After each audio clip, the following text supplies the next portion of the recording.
किसी ने बड़े कमाल की बात कही है कि अगर आप किसी का अच्छा नहीं कर सकते तो किसी का बुरा भी मत करना, क्योंकि दुनिया कमजोर हो सकती है, दुनिया बनाने वाला नहीं। एक बड़ी छोटी सी कहानी है शर्मा जी की। स्कूटर पर सवार होकर के हर सुबह दफ्तर निकल जाते थे। एक दिन सुबह सुबह जा रहे थे तो मिसेस शर्मा ने कहा कि वापस आते हुए एप्पल लेकर के आ जाना। शर्मा जी को बात याद रह गई। जब ऑफिस जा रहे थे तो फ्लाईओवर से पहले ही नीचे ही जो है सड़क किनारे एक माता जी बैठी हुई थी और सेब जो है बेच रही थी। इन्होंने अपना स्कूटर रोक लिया और पूछने लगे कि क्या भाव दिए। माता जी ने कहा 40 रुपए किलो। अब शर्मा जी जो थे मोल भाव पर अड़ गए, कहने लगे कि 30 रुपए किलो। माता जी कहने लगी 35 रुपए किलो, इससे कम नहीं। शर्मा जी ने कहा 30 रुपए, इससे 1 रुपया ज्यादा नहीं दूंगा। माता जी कहने लगी ऐसे मत करो बेटा, ले लो ना 35 रुपए किलो। शर्मा जी ने अपने स्कूटर की रेस बढ़ाई और निकल लिया। ऑफिस पहुंच गए। जब शाम में वापस निकले दफ्तर से तो बात याद आई कि एप्पल लेकर के जाना। तो जिस फ्रूट भंडार से वो खरीदते थे उसी चकाचौंध भरे फ्रूट भंडार में पहुंच गए। अब वहां मोल भाव तो कर नहीं सकते थे क्योंकि कभी किया ही नहीं था। वहां तो फिक्स्ड रेट का बोर्ड लगा हुआ था। वहां जाकर के देखते हैं कि एप्पल के भाव चल रहे हैं 50 रुपए किलो। शर्मा जी का दिमाग ठनक गया कि ये क्या बात हुई। वहां सड़क किनारे तो 40 रुपए मिल रहा था और उनसे मैं 30 रुपए के मोल भाव कर रहा था।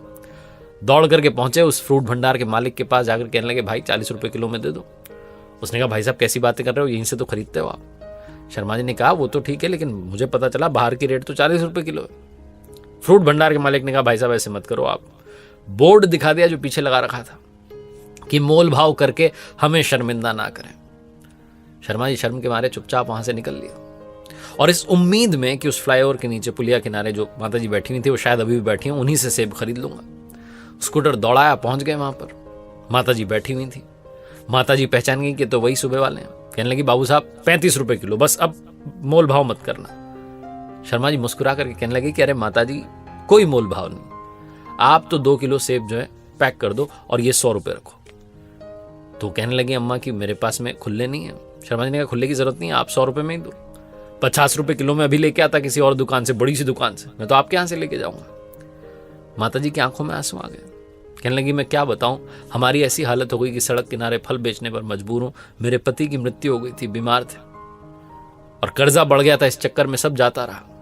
अब ये नौबत आ गई कि बस सड़क किनारे कुछ फल लेकर के आ जाती हूं इस उम्मीद में कि कोई खरीद लेगा, कोई खरीदता ही नहीं।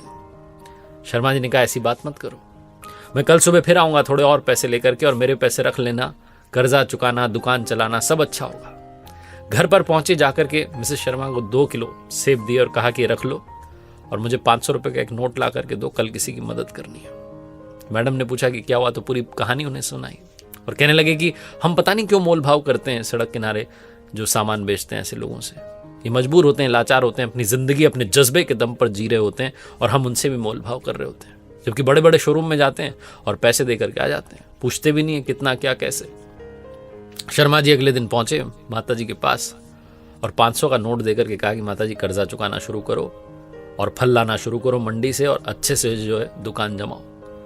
माता जी कहने लगी बेटा तुम्हारे 500 रुपये कैसे चुकाऊंगी। शर्मा जी ने कहा चुकाना नहीं है, मैं आपसे फल खरीदता रहूंगा, अब आप चिंता मत करो। ऑफिस जाकर के शर्मा जी ने वही बात अपने साथियों को बताई तो उन्होंने भी कहा हम भी उन्हीं अम्मा जी से फल खरीदेंगे। धीरे धीरे ऑफिस के साथियों ने मिलकर के पैसा इकट्ठा किया और एक जो है ठेला गाड़ी माता जी को दे दी।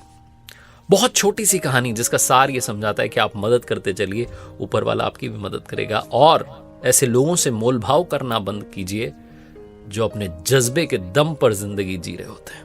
क्योंकि हम लोग बड़े बड़े शोरूम में जाकर के पैसा देकर के आ जाते हैं, मोल भाव नहीं करते, हिम्मत नहीं होती हमारी। फिक्स्ड रेट का बोर्ड लगा होता है, लेकिन जो सड़क किनारे खड़े होते हैं उनसे मोल भाव जरूर कर रहे होते हैं। इस मानसिकता को बदलने की जरूरत है। एक बार फिर से वही बात जो अक्सर आपसे कहता हूं, ऊपर वाले के आशीर्वाद, अपनी मेहनत, अपनों के प्यार के साथ कर दिखाओ कुछ ऐसा कि दुनिया करना चाहे आपके जैसा।